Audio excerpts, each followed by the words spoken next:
Jeffrey Dahmer brutally murdered 17 young men and boys. Once it happened the first time, it just seemed like it had control of my life from there on in. His killing spree lasted more than a decade, and the horror didn't stop at murder. Was there something sexual in the dismemberment of the bodies for you? Yes, it was a sexual part to that. Why the cannibalism? How could a seemingly normal Midwestern boy grow up to commit such terrible crimes? Dahmer's parents struggled to find the answers. It's been eternal torment. Do you feel that you're being blamed? Yes, I do. Dahmer agreed to speak with us at the behest of his father, who had just written a revealing book. Is there anything in this book that you strongly disagree with? Yes. On the surface, the interview with Lionel Dahmer was matter of fact. Well, you were holding back your emotions. Yeah. But beneath his composure, unbearable pain. But they don't realize that I have very deep feelings inside. The interview with Jeffrey Dahmer's mother, Joyce, was often contentious. I don't mean to argue with you. I have no business doing. I am really scared. I interviewed Jeffrey Dahmer and his parents at length in 1994. Much of what they shared has never been heard until now. MSNBC brings you the never-before-seen confessions of a serial killer.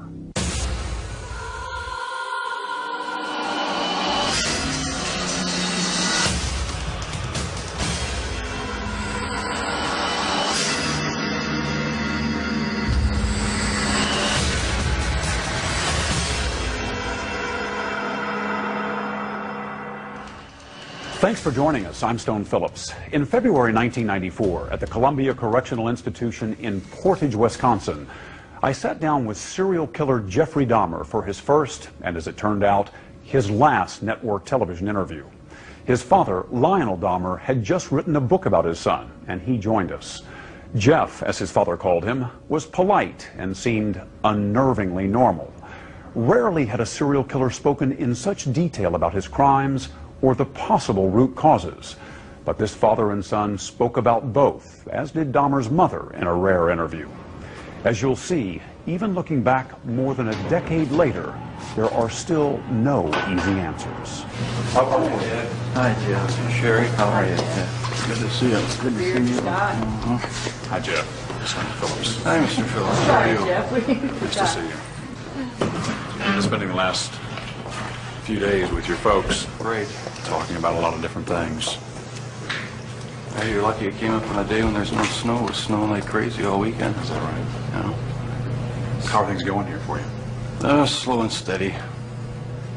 Nothing out of the ordinary, really. You've read the book? Yes. Yes, I read the book.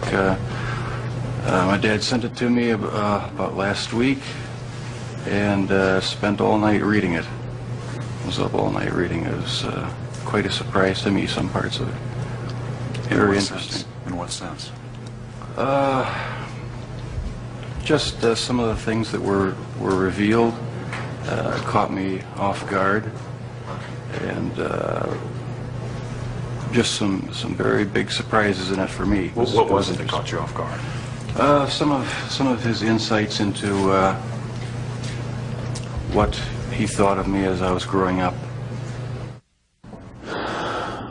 All set? Everybody ready? Okay, let's all take a deep breath.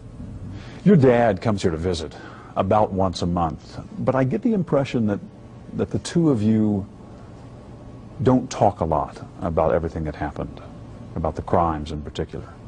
No, we don't discuss that because it's been gone over so thoroughly in the papers and the media that there's just really no point in going into any in-depth talks about it. We talk about our family, home, how things used to be, what prison life is like here now, and try to keep things as light and upbeat as possible. Is it hard for you to go back and talk about those things? No, not the good things. In fact, it gives me a sense of comfort to talk about the few good times there were in the past.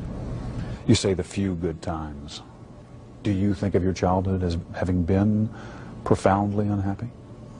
No, not profoundly. My childhood wasn't filled with any great tragedies or anything. There were good times and there were bad times. I think it was fairly normal. Jeff, do you remember your earliest experience and earliest interest, fascination with the inside of animals? Where that came from? In ninth grade, in biology class, we had the usual dissection of fetal pigs. I took the remains of that home and kept the skeleton of it. And I just started branching out, dogs, cats. I suppose it could have turned into a normal hobby like taxidermy, but it didn't. It veered off into this. Why, I don't know. All I know is that I wanted to see what the insides of these animals looked like. Was there some pleasure in the cutting open of the animal? Yes, there was. No sexual pleasure, but just it's hard to describe. Sense of power, sense of control? I suppose that's a good way of putting it, yeah. Yeah. I can sort of see a fascination for, wanting to see or for looking at the insides of animals, say for the first time. After you did it one time, what more is to be gained by looking at another dog's inside, the second or the third? I don't know. It became a compulsion, and it switched from animals to humans. I still don't understand it. I don't know why. What would you do with the dead animals, Jeff? You would pick the carcasses up from the road and take them back into the woods. Take them back in the woods, skin them sometimes, slit them all the way open, look at the organs, feel them. There was a sort of general excitement for me. I don't know why. It was exciting to see. One of your dad's biggest questions is when you began to slip away, when you crossed over into this world of obsession or dark fantasy from which you just couldn't return. Can you pinpoint that? Is there a sense for when that really began to happen with you, Jeff? I think it was around age 14 or 15. Started having obsessive thoughts of violence intermingled with sex. And it just got worse and worse. I didn't know how to tell anyone about it, so I didn't. I just kept it all inside. Do you have any sense for where that was coming from? No. No, I've talked with a few psychologists about it. They have their theories, but they don't have any concrete answers either. Do you have a theory? No, not really. I don't know where it came from. I probably will never know. But I never dreamed that it would become a reality. Coming up, more pointed questions for a serial killer. Why the cannibalism?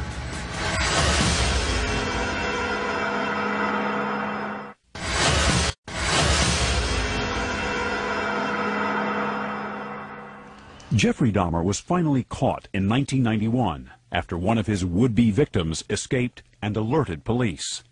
What was discovered in Dahmer's apartment was horrifying. Body parts in a barrel, a human head in a refrigerator. When he confessed, the gruesome details were almost impossible to comprehend. What was it, Jeff, that took you over the edge, do you think, and made you take this from the world of fantasy into reality? From 15 on, I had this reoccurring fantasy of meeting a hitchhiker on the road and of taking him hostage and doing what I wanted with him. About 3 years later, I was 18 years old, driving home. I saw this hitchhiker about a mile from my house. Thought to myself, should I stop and pick him up or should I just keep on going? I wish I just kept on going, but I didn't. I turned around, picked him up, And that's when the nightmare became a reality. It just seems so bizarre to me that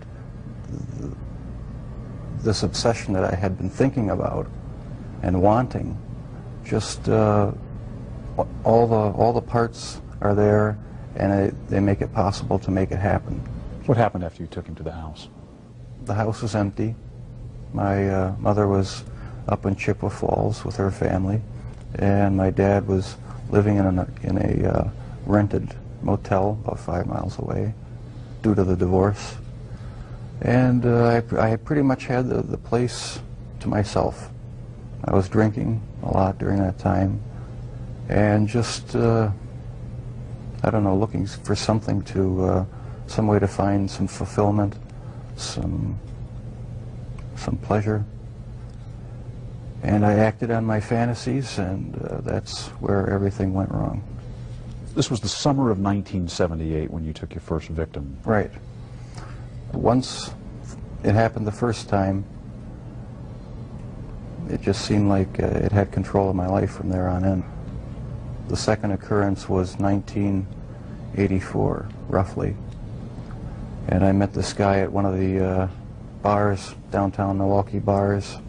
We went back to the hotel, just planning on getting drunk. I had put some sleeping pills in his drink to render him unconscious, and was just going to spend the night with him. When I woke up in the morning, my forearms were bruised, and his chest was bruised, and blood was coming out of his mouth. He was hanging over the side of the bed, and I have no memory of beating him to death, but I must have. And that's when it all started again. And once it started again, you found it impossible to stop. Right, that's when the obsession went into full swing. Did you ever tell yourself, I have to stop this? I must stop doing this? Yes. When it was going on? After the second time, it seemed like the compulsion to do it was too strong, and I didn't even try to stop it after that. But before the second time, things had been building up gradually, going to bookstores, going to the bars, the gay bars, bath clubs. When that wasn't enough, buying sleeping pills and using it on various guys in the bath clubs. It just escalated slowly but surely. And after the second time, which was not planned, it was out of control. It felt like it was out of control. Where did sex enter in to the killings, Jeff? It was a big part of it. My only objective was to find the best looking guy that I could. Their sexual preference didn't matter to me. Did their race matter to you? No, their race didn't matter to me. The first two young men were white. The third young man was American Indian. The fourth and fifth were Hispanic. So no, race had nothing to do with it. It was just their looks. Was there something sexual in the dismemberment of the bodies for you? As time went on, yes, I did get there was a sexual part to that. I started saving the skeletons and preserving other parts, and one thing led to another. It took more and more deviant type behaviors to satisfy my urges, and so it just spiraled out of control. Why the cannibalism?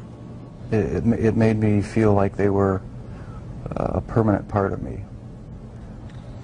Besides the just mere curiosity of what it would be like, it made them feel that they were a part of me, and it gave me a sexual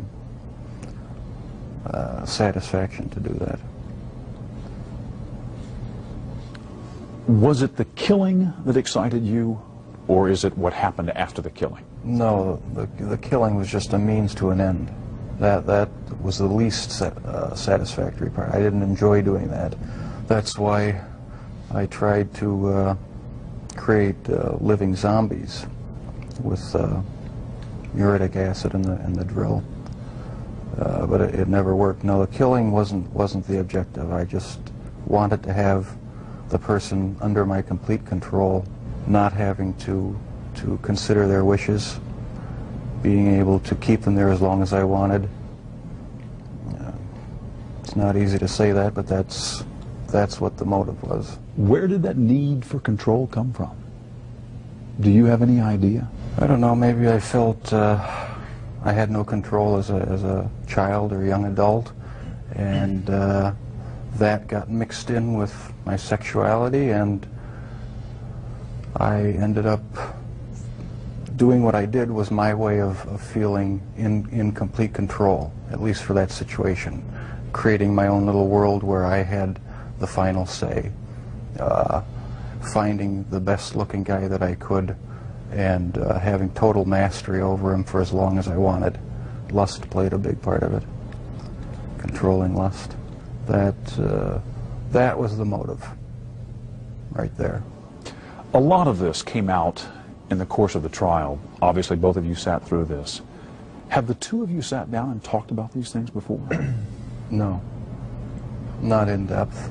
This is the first time you're talking about these things with I've talked your about dad it here. at great length with psychiatrists, court-appointed psychiatrists, psychologists, but not with my family. We learned everything at the trial and in the confessions and that sort of thing after the fact. The two of you never really communicated all that much, did you, father and son? Not on any deep level, no. We talked about superficial things. Never really had a real deep heart-to-heart talk about what was going on inside our own minds. I was always a very private person. I didn't like to open up and share anything with anyone. I like to keep my thoughts to myself. Why do you think that was? Because from about 15 years on up, a great deal of my thoughts were basically unshareable with anyone. So I just closed myself off and put on a mask of normalcy. Coming up, were you surprised to read that about your dad? Very surprised. I suppose everyone has their secret thoughts.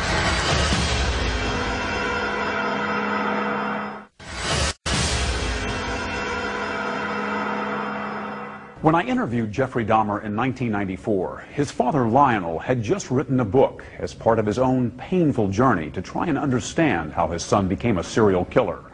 Despite regular visits to the prison, father and son had never spoken about many of the topics covered in the book until our interview. You've read the book. Right. He called it a father's story. Pretty simple title. Right. Not a simple story, though.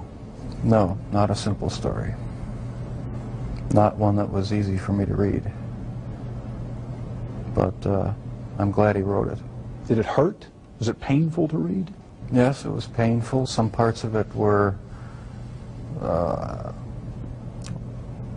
for me, were even fun to read. There were good parts. It wasn't all negative. Was it emotional for you reading the book? Yes, it was.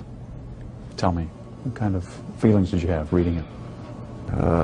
Deep regret, sorrow. I guess those were the two main emotions. Is there anything in this book that you strongly disagree with?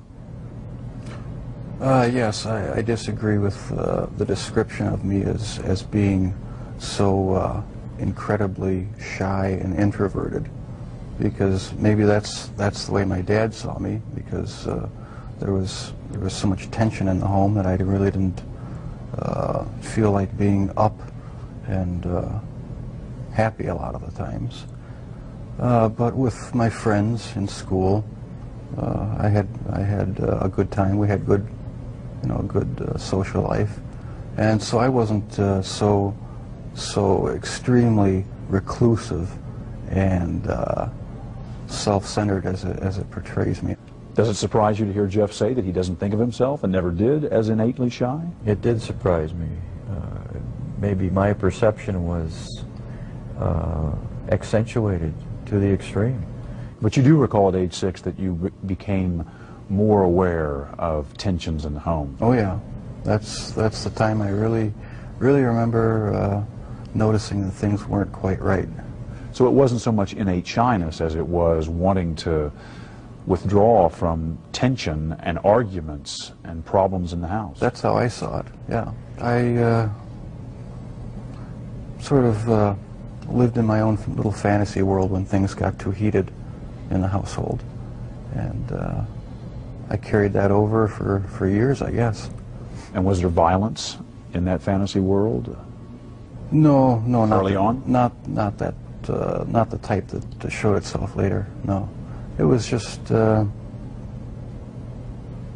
my own little world where I had control.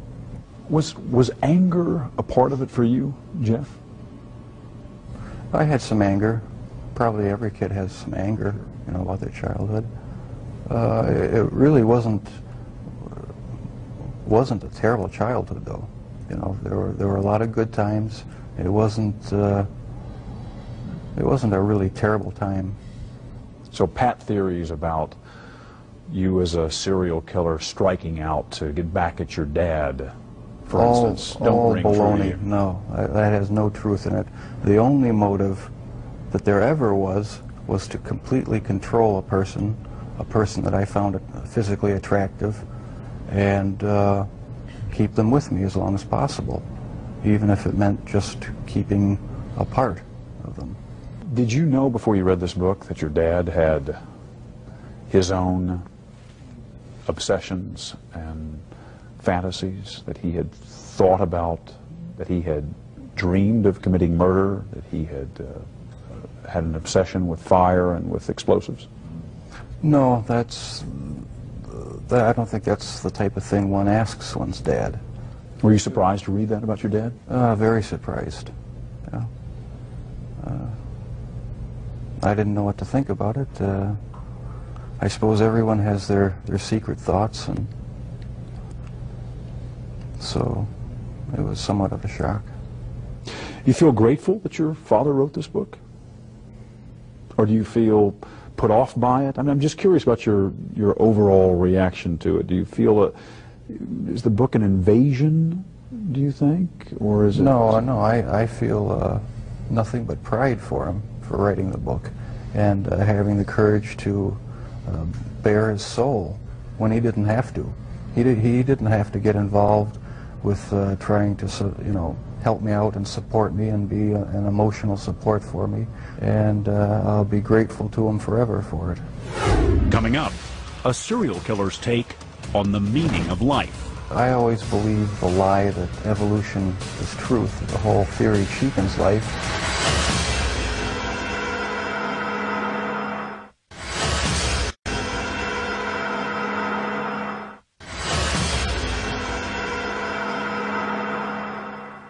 Jeffrey Dahmer kept many secrets, even before he killed his first victim.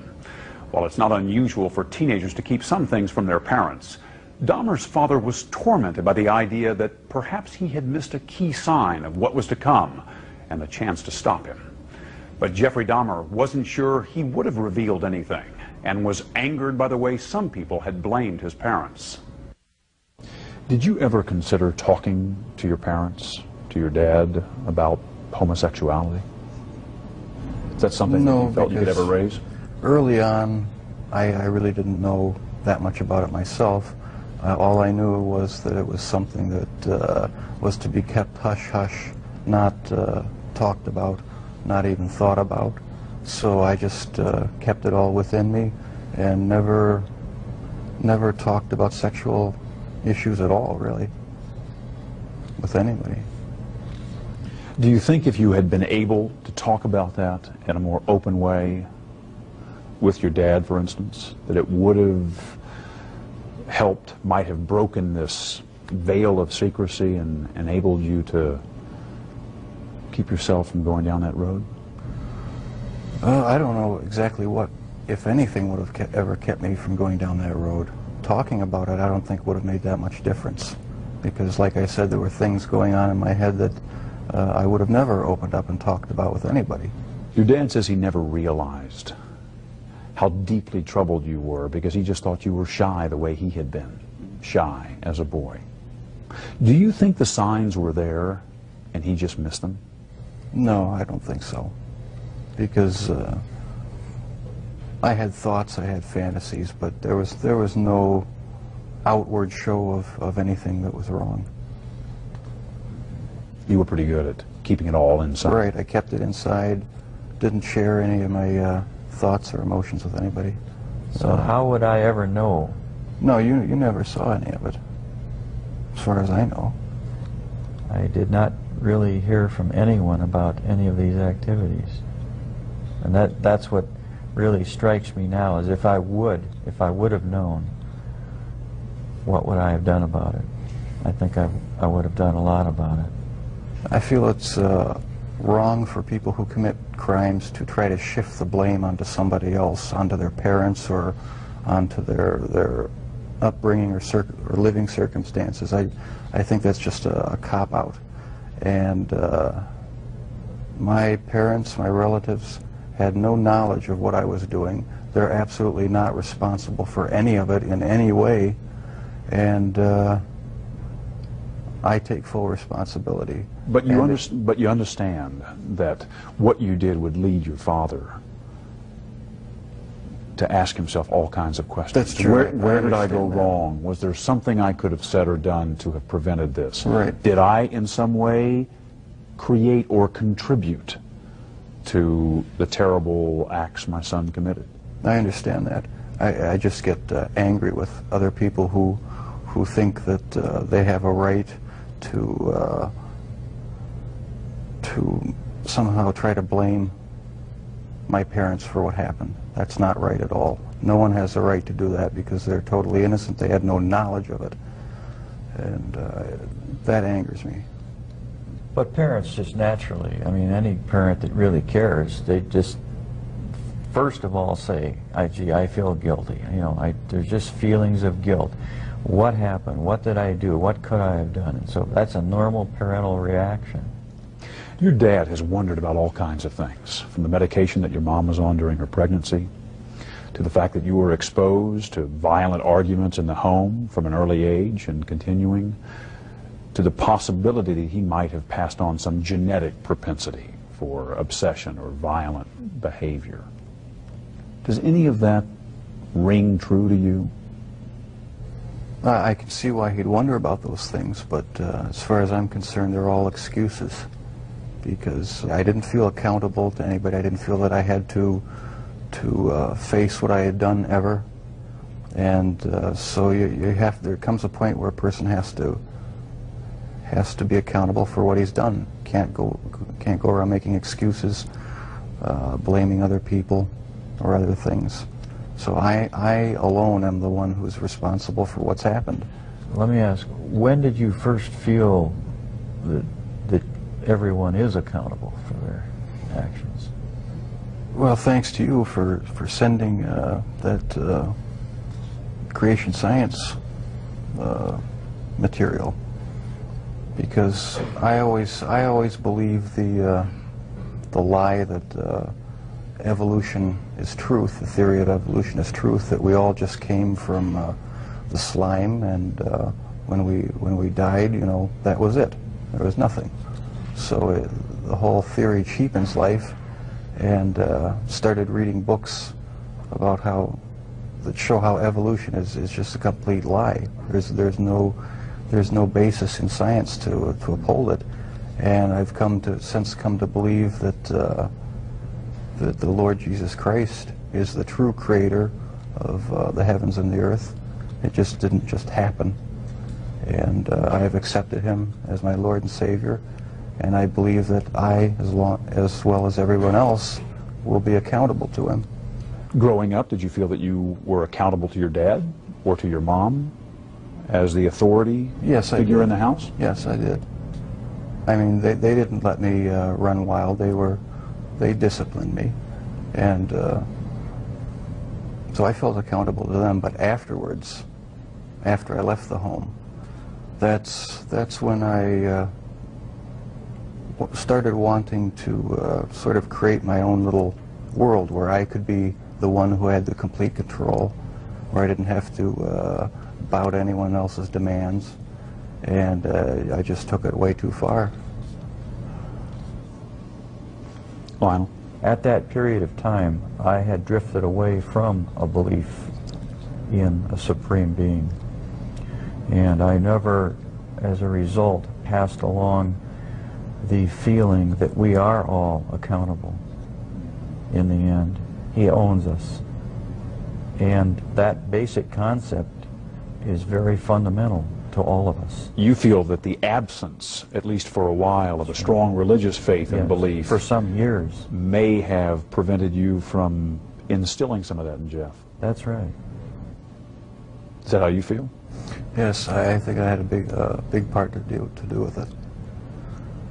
I mean, if a person doesn't think that there is a God to be accountable to, then what's the point of trying to modify your behavior to keep it within acceptable ranges? That's how I thought anyway.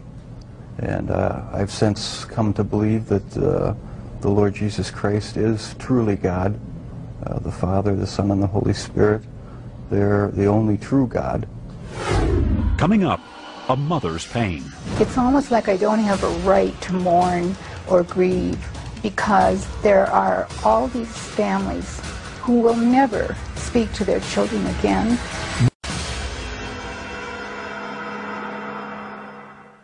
In 1994, Jeffrey Dahmer's mother lived 2,000 miles away from her son, in a different state with a different last name.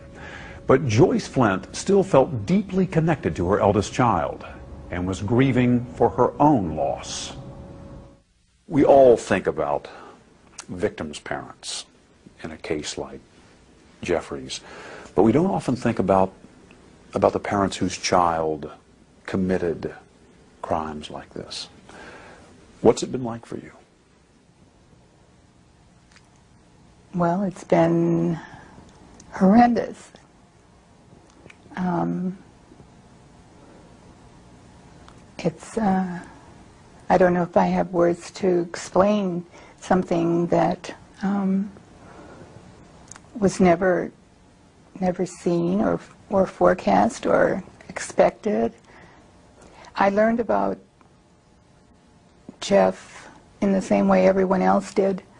A friend called me and told me it had been on television in another state. And so half an hour later I turned the television on and saw his picture. And at that point, what do? You can't believe what's happening. And you cry and you grab a friend. And that's what I did. What was most unusual about it was that I didn't know, I hadn't been in contact with Jeff, although I tried, and yet no one had ever let me know that Jeff had been in any kind of trouble at all during the years. When did the full impact of all of this hit you? I don't know if it has yet. I don't know if it ever will. I mean, I don't know if I'll ever be able to. How does anyone? The full impact, it's the rest of our lives. I have another son, a younger son, for the rest of his life. He will have to find a way to be strong and deal with this. Has this followed him? Yes, it has. But he's doing very well. He's finished an graduate degree and is working and very successful and visits his brother. It's a very difficult thing to say. One of the hardest things for me to say is how much I can't believe this happened, and how much I love Jeff, when I'm very much aware that it's almost like I don't have a right to mourn or grieve, because there are all these families who will never, ever speak to their children again.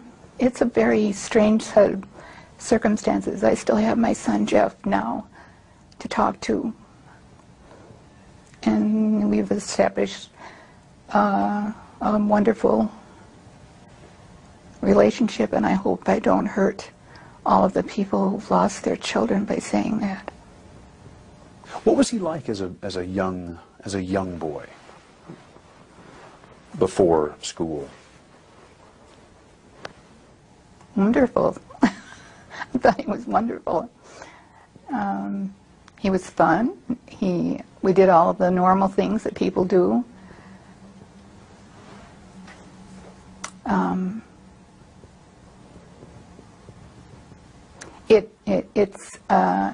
It's hard to be asked questions that go back 30-some years when you never expected that anything but good would happen in your family.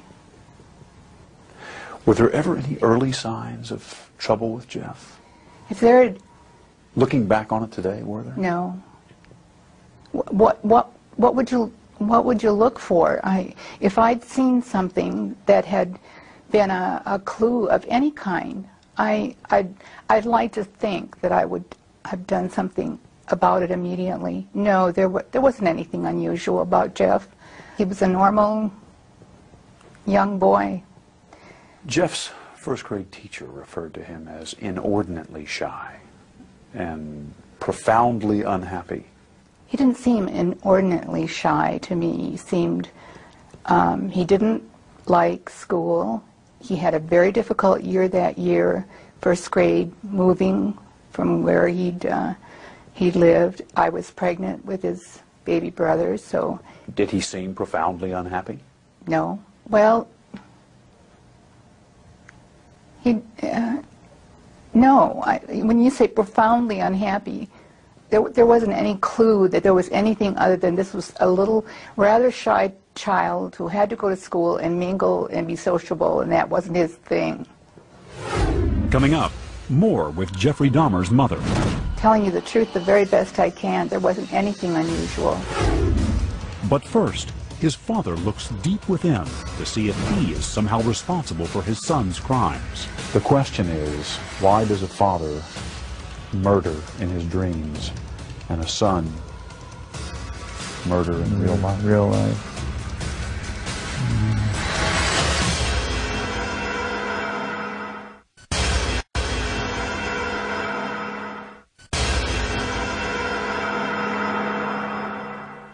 How would you describe Jeff as a young child? Was he happy? Was he outgoing as a 2, 3, 4-year-old?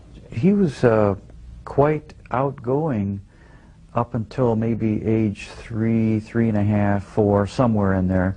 He developed a double hernia.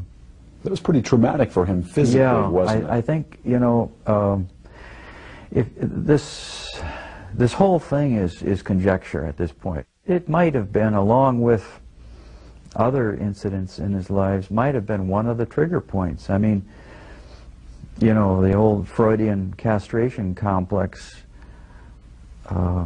might come to bear here, and I guess psychoanalysts would really have a heyday with this, because, you know, he was concerned about losing his penis. He asked his mother if he had lost it, if it had been cut off. Now, there may be something he later did to his, or at least some of his victims. That's true, yes. One thing that many serial killers have in common is a history of sexual abuse. Was Jeff sexually abused at any time? No, never. Was not abused by anyone in the home? No. Sexually? No. Can you even begin to describe what it's been like for you as the parent of someone who has committed crimes of this nature? Well, it's been eternal torment. In the privacy of my own room,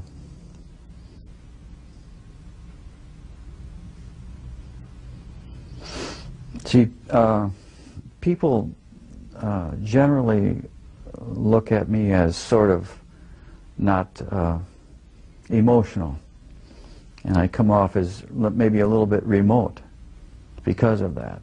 Well, you were holding back your emotions just now. But they don't realize that I have very deep feelings inside. An armchair psychologist would argue that the fact that you are so unemotional about all of this only signifies the fact that inside there may be very powerful emotions.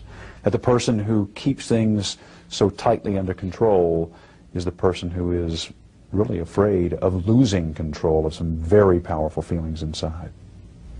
True in your case? That's probably true, yeah. I would say that's a fair statement. Today, when you think about the obsessions that were consuming Jeff as a teenager, they aren't altogether unfamiliar, are they? I think inferiority goes, you know, lack of control or feeling of no control over your environment or kids around you. I think inferiority sort of goes along with shyness. Jeff was shy, I was shy. Then comes the thought of control. You just don't have the control of your environment. And my early infatuation or obsession was with fire. Just about burned down my neighbor's garage one time. Just starting a little fire. When you were a teenager, you had dreams of committing murder yourself. Yeah, let me clarify that. Please. I was shy and, you know, felt lack of control and so forth, and I was bullied. Okay, there were a lot of bullies in our neighborhood.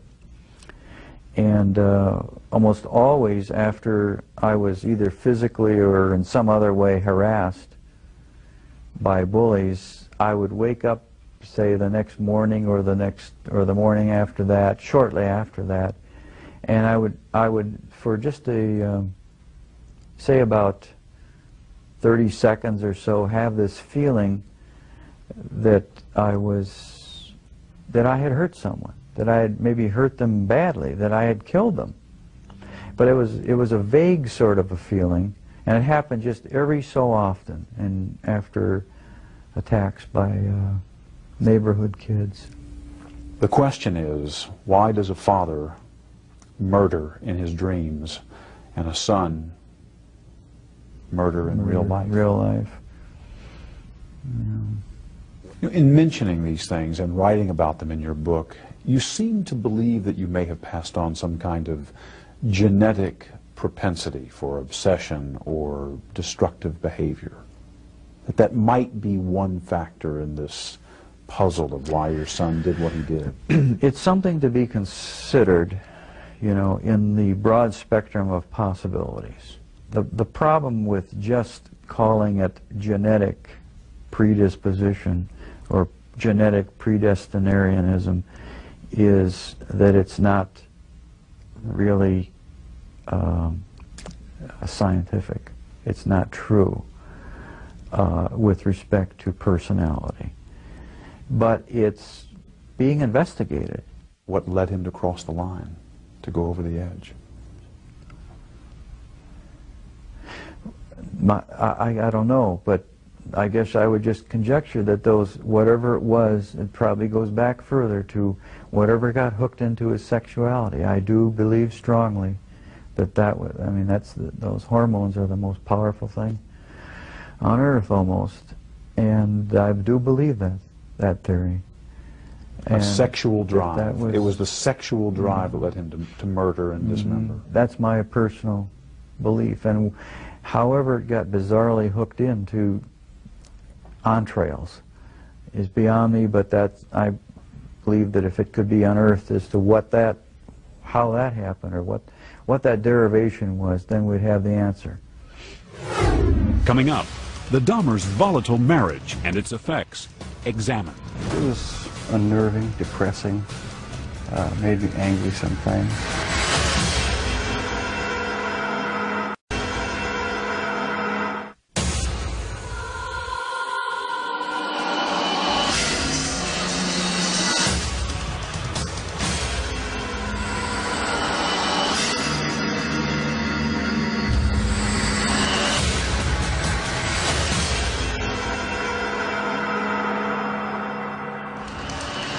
It was his first and last network television interview. Serial killer Jeffrey Dahmer talking about his horrific crimes and trying to figure out for himself why he had such a compulsion to kill. Much had been made of the home environment in which he grew up and the marital strife to which he was exposed throughout his childhood. Could he have been so affected it would later drive him to commit unspeakable crimes? Dahmer had strong feelings about that. What do you remember about your parents arguing when you were growing up, and what effect that had on you? It was unnerving, depressing, made me angry sometimes. I'd leave the house, go out in the woods and sulk, brooding, you know, wondering why they had to have such a rough relationship. Most of the time they didn't seem to get along too well together. I never knew what the real underlying problems were. I didn't feel it was my place to ask. Did you blame one or the other? Mom or Dad? No, I didn't. I was just frustrated that things couldn't be happier around the house. You just wanted things to be more peaceful. Right. I never saw any real violent arguments as far as physical hitting or anything like that, but there was a lot of yelling, a lot of tension in the house sometimes. All set? Everybody ready? Let's go. At the time of the interview, Jeffrey Dahmer's mother Joyce was writing her own book, tentatively titled An Assault on Motherhood. She insisted that her co-author sit next to her for support. The book was never published, and the co-author never appeared in the original broadcast. What kinds of things was Jeff exposed to? What kinds of things did he see and hear?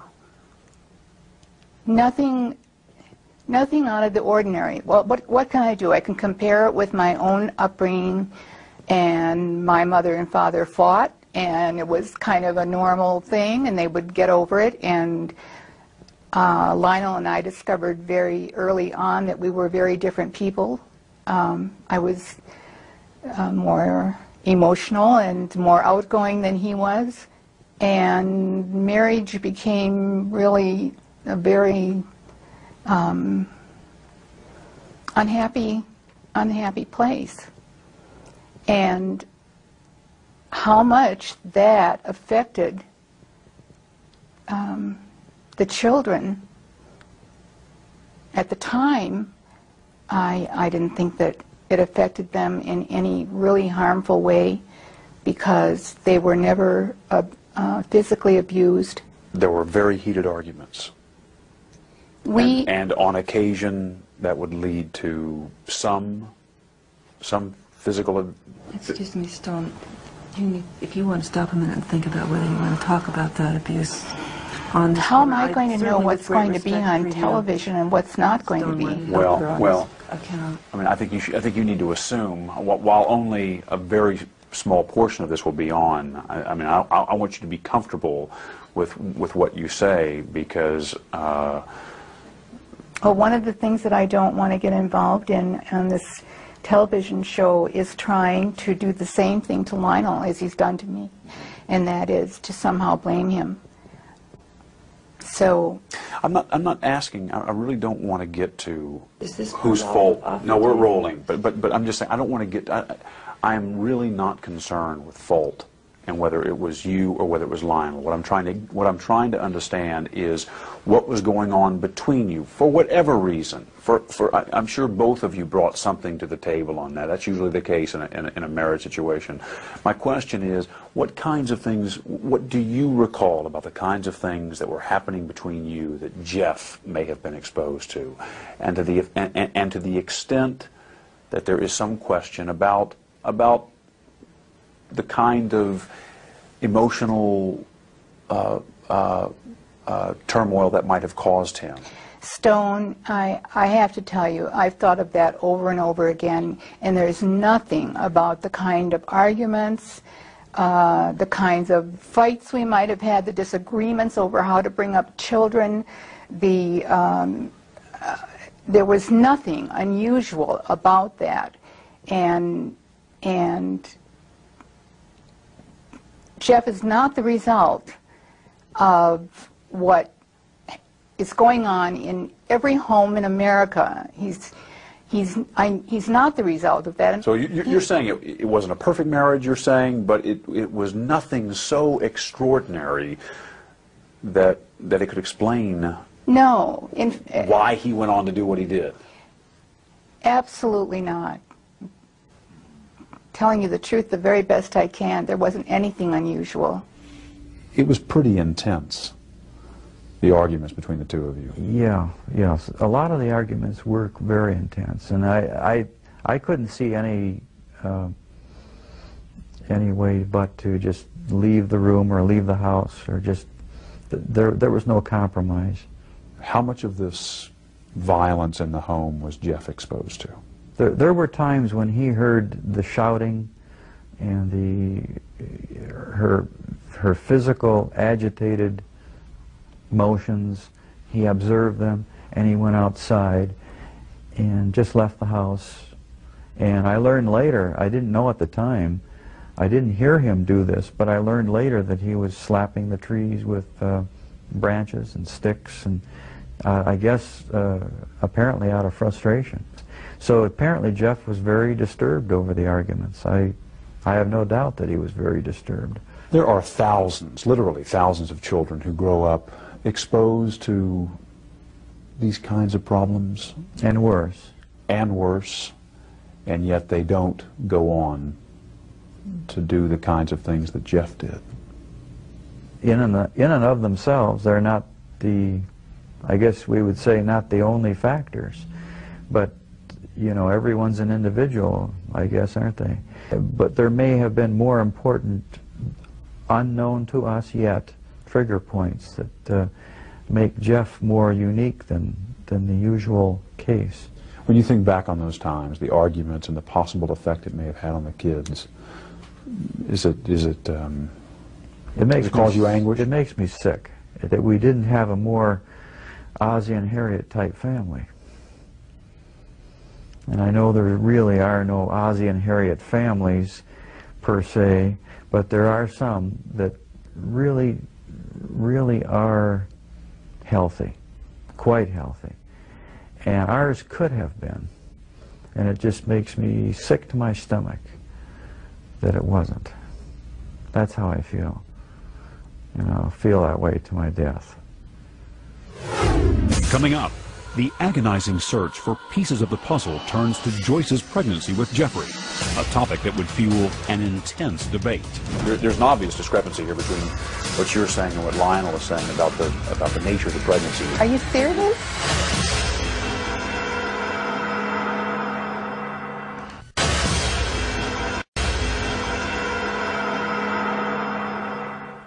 By all outward appearances, Jeffrey Dahmer seemed like a normal boy growing up. So how did he become a serial killer? The search for the root causes went all the way back to his mother's pregnancy. Both of Dahmer's parents said it had not been an easy time, but during separate interviews with each of them, that was about all they agreed on. At times, her legs would lock tightly in place, and her whole body would grow rigid and begin to tremble. During these strange seizures, her eyes would bulge like a frightened animal, and she would begin to salivate, literally frothing at the mouth. We'd have to call the doctor who, in those days they still made house calls, and he came immediately, and it always ended up that he gave her a shot of some type of relaxant. What kind of drugs was she on? There were a mixture of things. He would have to come and inject Seconal or morphine if, in some instances, when her body would not relax. The doctor? Yeah, the doctor. Morphine, barbiturates? Yeah, relaxants. Phenobarbital? Yes, She was on a pretty heavy yeah, drug she was regimen. on quite a heavy diet of prescription drugs, right. What do you remember about the pregnancy? I had what I thought were probably the ordinary kinds of things that happen when you're pregnant, and Morning sickness, morning sickness, a lot of nausea. yes. Lionel describes a strange, undiagnosed problem. He describes it as some kind of a seizure that you developed, a proneness to seizures late in the pregnancy, where he describes it as a kind of rigidness for which you were prescribed medications. Do you remember that, and can you describe I it? don't remember that at all. I can't imagine where that comes from. It isn't true. I don't.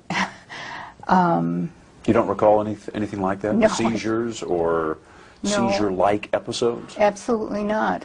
Were you prescribed medications, including morphine, barbiturates? I don't know what medications were prescribed, and I'm surprised that anyone says that there is something that lists every single medication I took 33 years ago. I had a doctor, a physician. I took the medicine that was prescribed for me, and for the most part I was healthy. You weren't on morphine? I don't think you give pregnant women morphine. I'd have to ask my doctor, but they don't give pregnant women morphine. Barbiturates of any kind in order to calm you down in these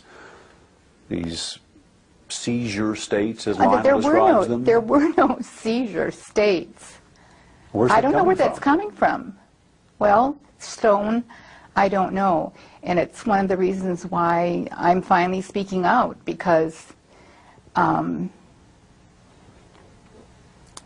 there were no seizures. There was nothing that was out of the ordinary as far as my pregnancy was concerned, except that I needed to be in bed. There's an obvious discrepancy here between what you're saying and what Lionel is saying about the nature of the pregnancy. It was difficult, you both agree, but he describes you in these states where you were, as he says, literally frothing at the mouth. Are you serious? In these rigid states, yeah, for which you were given medication to settle or calm you down. Well, I don't know what his purpose is in doing that. I do know that when this first happened, the very first thing that the husband that I divorced did was come out with these accusations against me. They're not true. But I don't know how I can prove it to you that they're not true. Is it possible you just don't remember them? No, it's not possible. I don't remember them. It was my first pregnancy. I remember everything about my first pregnancy. There's an important point you want to talk about that you really want to make, and is the reason why you've come on. So let's talk about that. Thank you. I appreciate that very much, Stone, because I'm really feeling like the questions that I've been asked so far are exactly the reason why I wanted to come on, exactly the reason why I want to write a book tentatively titled An Assault on Motherhood, and that's exactly how I feel, like I'm being assaulted by statements that can't be substantiated, that people have said are not so, but here I am one more time having to defend myself. I want to get across that we as women just can't take this kind of thing anymore. If something bad happens to our son or our child, there has to be a place for us to go. I want a place for all the victims to have a place where there's some compassion and understanding instead of a blaming. Coming up, Joyce talks about the pain of feeling blamed for her son's crimes and disputes more of her ex-husband's recollections. Excuse me for interrupting you, but I never heard anything like that ever happened.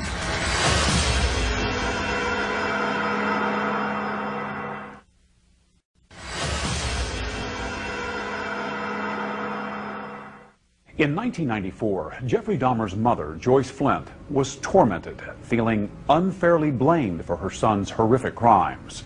She had planned to write a book, tentatively titled An Assault on Motherhood, about her ordeal. In fact, her co-author sat next to her during the interview, sometimes interrupting when she felt the questions were too much for Joyce to handle.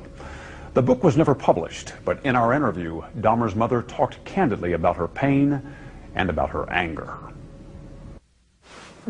Do you feel that you're being blamed? Yes, I do. Do you feel that Lionel's blaming you? That certainly does seem to be what happened when he first came out on television.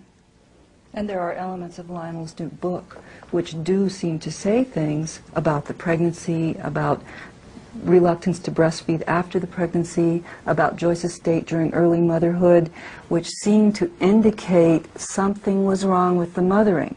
Now, this isn't the theme of the book, but it corresponds to the theme of so many questions from the media that have come along all along the way. And I'm not saying you're asking these now. But at the same time, Lionel asks a lot of questions about himself, about what kind of father he was, about his own thoughts and maybe his own mistakes. I mean, one of the first places he looks is right in the mirror.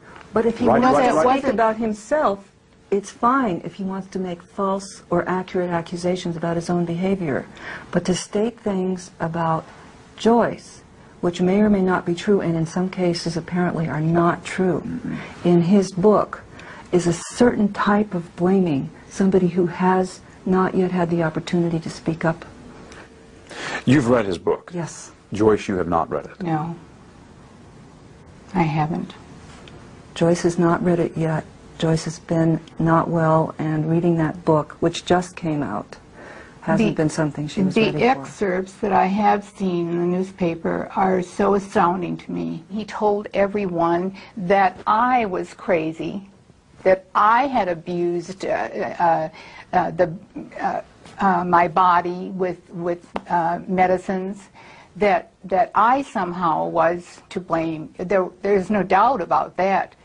Now he turns around and, for whatever his reasons are, I don't know what he's trying to accomplish with talking about something he should have shared with me before he ever married me, if he's got some thought that had anything to do with Jeff. You mean his mental state, that you weren't informed? Dreaming of murder, yes, the exactly. obsession with explosives. He never talked to you about any of that? None of that. I think one of the points is it's all clear in retrospect. I mean, for instance, one of the anecdotes that he tells in the book, Joyce, is when Jeff was 4 years old and Lionel had crawled underneath the house to remove some dead animals, and he put some of the bones from the dead animals into a bucket. And Jeff, at age 4, probably innocently, went over and was playing with the bones and seemed fascinated with these bones. That absolutely astounds me. Excuse me for interrupting you, but I never heard anything like that ever happened. You see, you're doing a television show prompted by a book which was written, which apparently is one parent's story which doesn't jive with the other parent's story at all. Which is why we're here. Right. Which is exactly why we're here. That kind of an anecdote. Now, as far as I know, that never happened.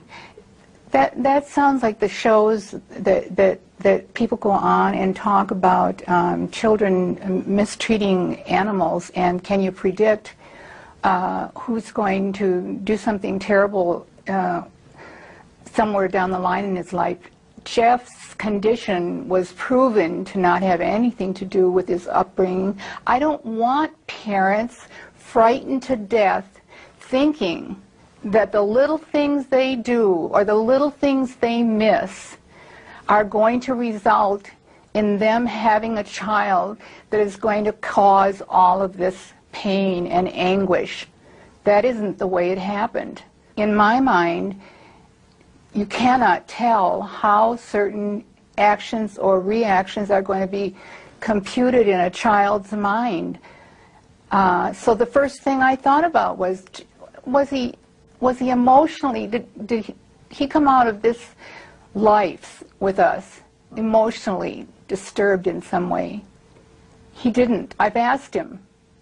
Some people would say that someone who had committed such horrible crimes must have had something horrible happen to them. You're saying just didn't happen.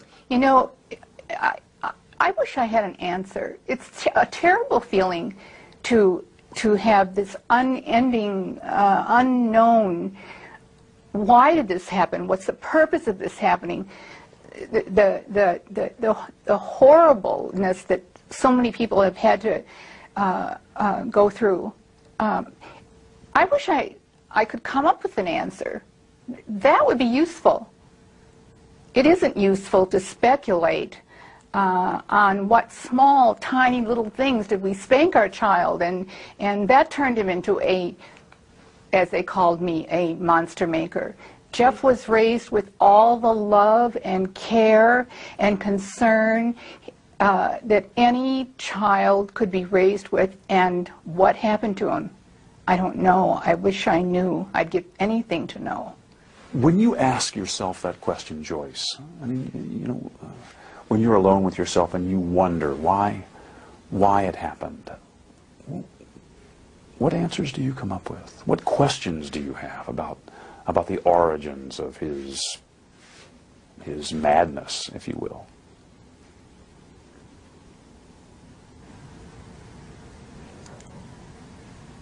I can't explain it. I can only cry about it. I asked the universe, why would this be allowed to happen? I don't have an answer for that. I'd like one. Coming up, could Jeffrey Dahmer have been caught years before his arrest? I didn't know what would happen. I thought, you know, it's all going to come crashing down now.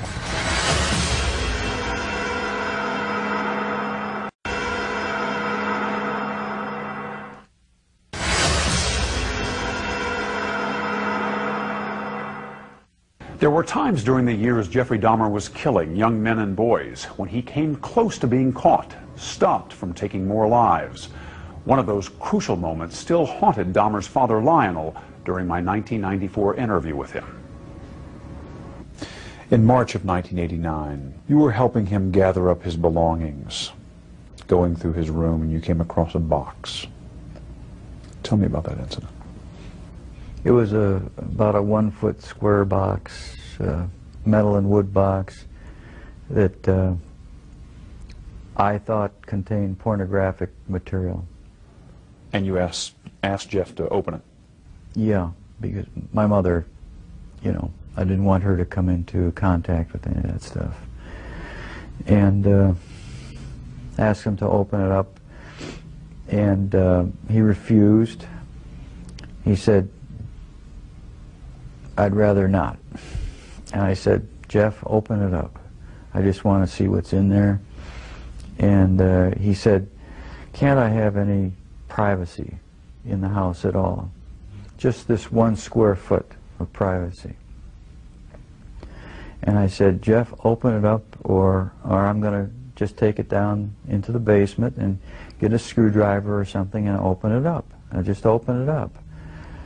And he got angry, very visibly agitated, and said, if I can't have 1 square foot of privacy, then I'm just going to leave. So he walked out of the house, and then I took the box. I took it from him. I mean, he gave it up. he walked out of the house. I'm surprised that he gave it up.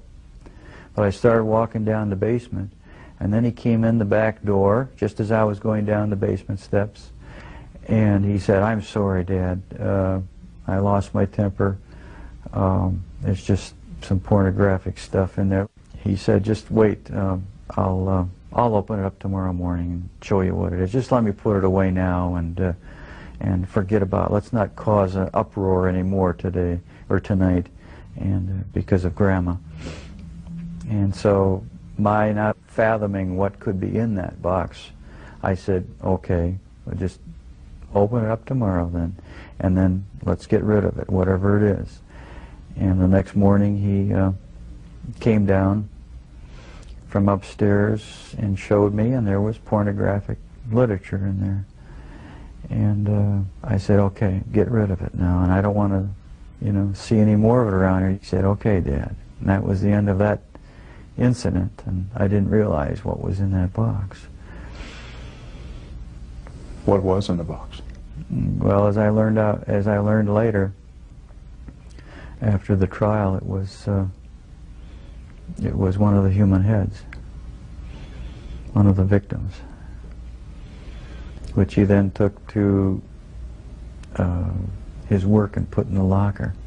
I told Jeff I can't imagine what I would do if I would have opened that box and found that, because I probably would have reacted in my typical fashion of just shock and numbness. I probably would have thought that, maybe it's an artificial, some type of, I don't know, an occult thing, or just some decorative thing, that something, but not human.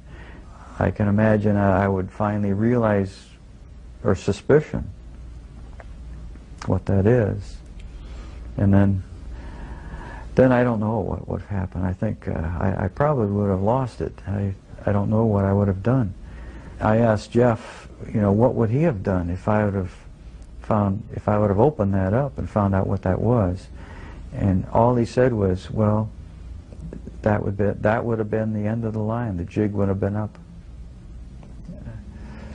One of the chilling stories that your dad tells is about the box he had found. Can you give me your perspective on that? I had a box in my bedroom closet, and it contained the mummified head and genitals of a young man I met in one of the bars down in Milwaukee. And it was a locked metal box. My dad one week came to visit and happened to see it, and we got into a bit of an argument because I wouldn't open it up. He took the locked box down to the basement and was about to smash it open. What were you thinking as he was making his way downstairs to open the box? Well, I was outside, and I was thinking, I've got to stop this from happening. I didn't know what I'd do or say. I didn't know what would happen. I thought, it's all going to come crashing down now. And but the box was never opened, not in my dad's presence. And so the lies continued. The whole scenario just continued for years after that. Were there times when your dad may have been closer to discovering what was going on than even he knew? Times where you got worried that maybe he would find something out? The box incident was about as close as it came, yeah. That was just one incident. There were others, but that was a particularly nerve-wracking one. Are there others you can share? Other close calls? When acidified, dissolved human remains were found, they didn't look like human remains anymore, but they were in the trash bin outside in the garage. That was one incident. And a few others I'd rather not go into right now. Were you relieved to be arrested? part of me was, and part of me wasn't. Explain. I don't know. It's like I don't believe I have a split personality, but you know the feeling where you're sort of glad about something, but on the other hand you're not. That's how it was. It was a relief not to have to keep such a gigantic secret that I had kept for so many years. And once I saw that I had no choice but to face it, I decided to face it head on and make a full confession.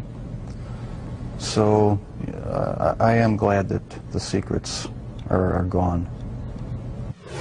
Coming up, a father's anguish as he confronts the gruesome reality of his son's crimes. What was it like the first time you saw Jeff after he was arrested for murder?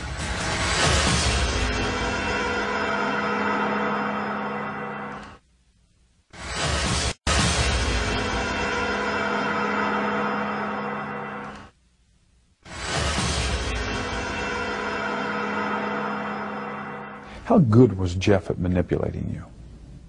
Excellent. He's very good. Good liar? He fooled everyone. He fooled me. Yeah, very good. He fooled his probation officer, his attorney, the police, you know, who came. I mean, he had bodies in his next room when the police were standing in his outer room. There were so many people that he fooled. And he could lie and be cool as a cucumber. Yeah, he just looked very innocuous. He just looked like an average person who couldn't possibly do the things that he did. What was it like the first time you saw Jeff after he was arrested for murder? Oh, that was really tough. He was disheveled, you know, beard, and he hadn't slept. There were people screaming in the cells, and he just stood there like a limp rag. What did you say to each other? I went up to him and I said, "Jeff, I love you." I hugged him. I cried. He didn't seem to be emotionally moved. He just seemed like he was just wrung out. Did he hug you back? Yeah, as well as he could. He was shackled in front of him, so he really couldn't hug. But he pressed, you know, forward. But it just seemed like he was just his soul had dropped out of him. What were his first words to you when he saw you?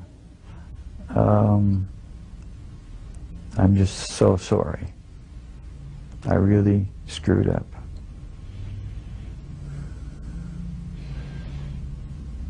It was pretty much unemotional, emotionless response.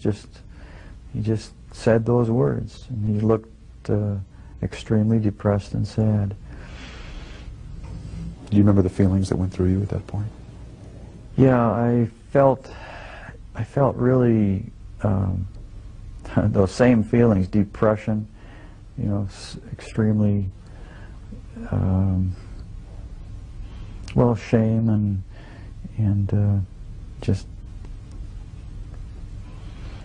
what a waste.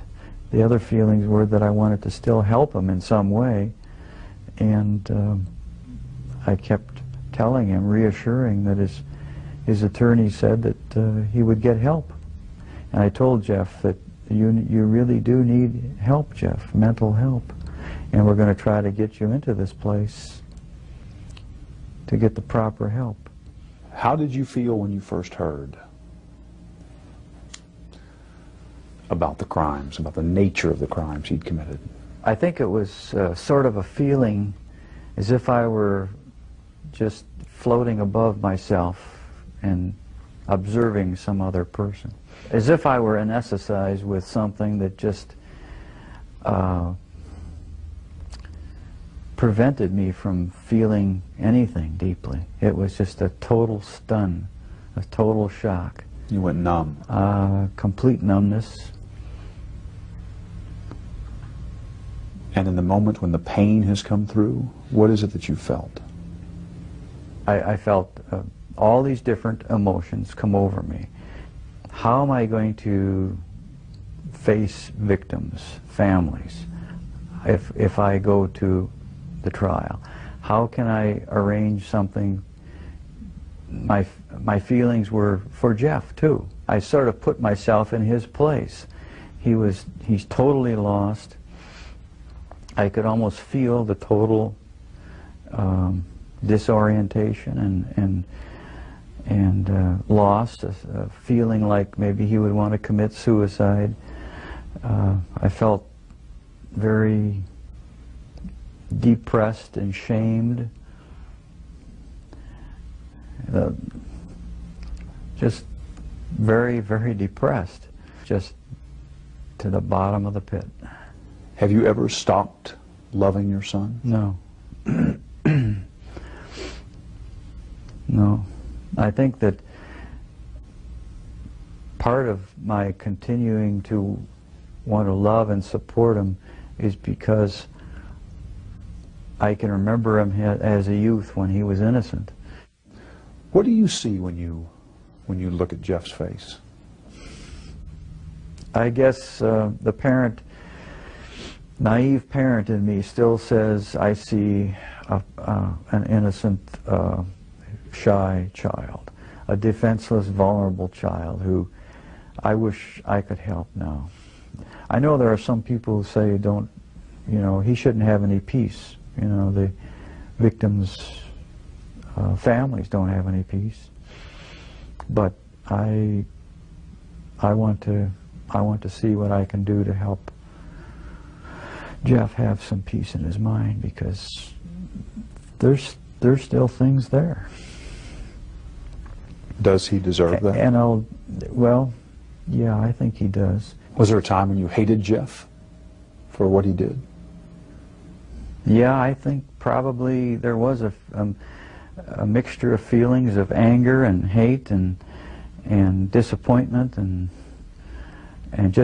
also feeling extremely sorry for what he did. Felt very sorry for victims and their families and also for Jeff. The terrible waste. Have you had a chance to sit down with Jeff and ask him why? Why did you do this? What was it? I asked him once, and he doesn't know. I asked him, he does not know. And it seems like a stunted, short answer. That, it seems like there should be more of an answer than that, but he says he really doesn't know. Coming up. I tell you, Dad, I'm really sorry that this has happened, and I love you a lot. I love you too. I'm sorry. Don't be sorry. The conclusion to Confessions of a Serial Killer when we come back.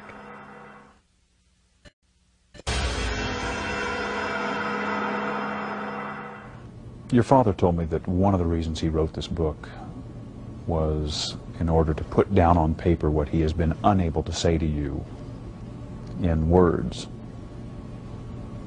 kind of reaching out to you. What do you want to say to him, having read this?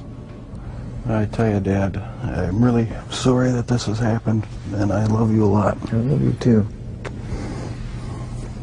I'm sorry. Don't be sorry. We haven't always shown it a lot, but I do love him a great deal. I love you. And without the support of my folks, I don't think I would have come through this.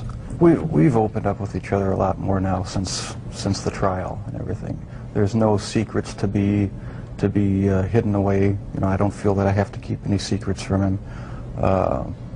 We've come to face what's real now, instead of just glossing things over and talking about superficial things. So there's a lot more communication between us. This book may serve as a further bridge between Jeff and myself, and just for that purpose, I regard it as valuable for me. Do you feel closer to your dad having read this? I feel closer in that I understand more how he was thinking, what his thoughts were, what some of his motivations were. I'm glad he wrote it. Anything not in the book you want to say to him?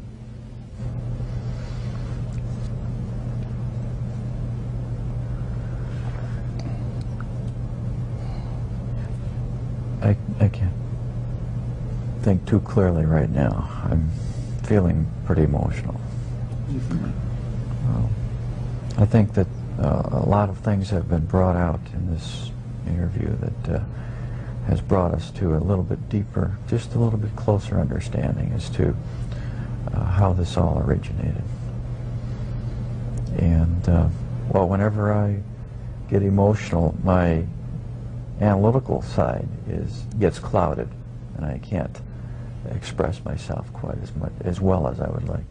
Can you talk about the feelings you have? You feeling close to Jeff? I feel very close to Jeff, and it's going to continue until our death. And I feel good about it. Do you think you'll ever have the answers you've been looking for about why, what happened, and what role, if any, you played? Maybe not. My primary question is the origins of it. And if something can be learned about that, it may help other people avert problems. Is it still there, Jeff? Does it ever go away? In part, no, it never completely goes away. I'll probably have to live with it for the rest of my life. I wish it would go away. I wish there was some way to completely get rid of the compulsive thoughts, the feelings. It's not nearly so bad now that there's no avenues to actually act on it. But no, it never seems to go completely away. So the thoughts still come to you? Sometimes, yeah. Are you different, Jeff, in terms of how you think back on all of this? I would hope I'm different. I'm glad that I'm in a position now where I don't feel the compulsion to do these things. I'm glad that it's over. Any words I say to the victims' families are just going to seem trite and empty. I don't know how to express the regret, the sorrow,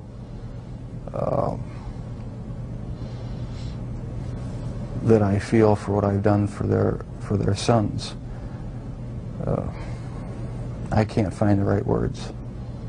All right, see you later, Dale. After the interview at the prison, Dahmer casually showed us something a little unsettling. Just a point of interest, that's the type of box. This is the type of box? Exactly. He wanted us to know that box looked strikingly like the one his father had found, the one Jeffrey had used to hide body parts. Thank you, Jeff. All right. To this day, the interview with Jeffrey Dahmer remains one of the eeriest experiences of my 30 years in television news.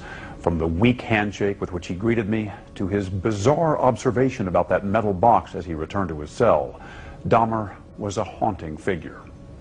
He often said he had wanted the death penalty. 9 months after our interview, his death wish came true. I'm Stone Phillips.